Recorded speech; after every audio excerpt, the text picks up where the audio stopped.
Welcome back. Let's talk mood boards. A mood board is a collection of images that come together to communicate the creative vision for a project. I use mood boards specifically for 3 different purposes. Number 1, I use mood boards to share my ideas with brands, models, or team members. Number 2, I use mood boards to pitch clients about potential projects.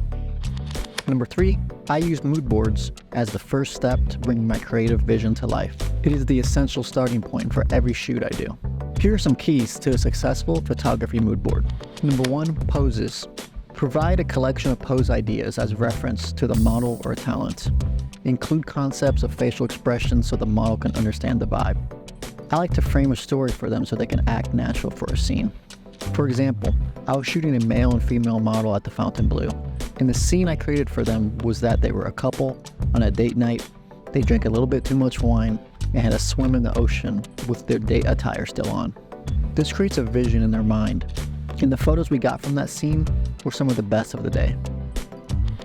Next in your mood board, you're going to want to include colors. These should match the location you're shooting at. A tropical location looks different than a desert oasis.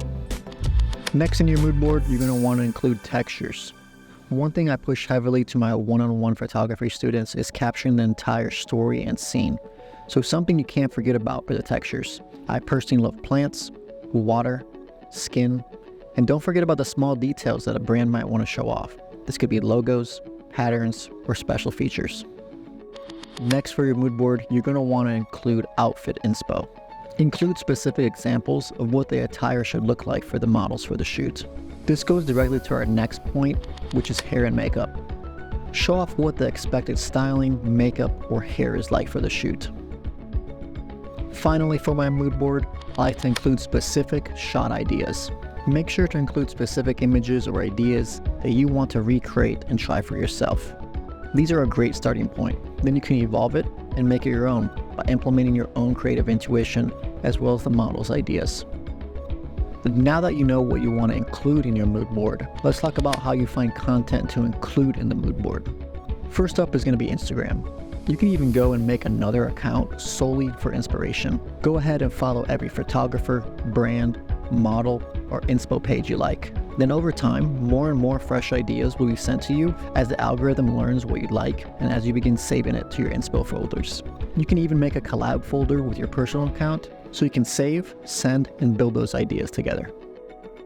The next app I use is Pinterest. This is often a good starting point if you're starting from scratch. If you find a particular photo you like, they are really great at providing matching inspo to that, and it allows you to keep going down that rabbit hole and finding fresh ideas. This is probably my favorite app I've been using recently.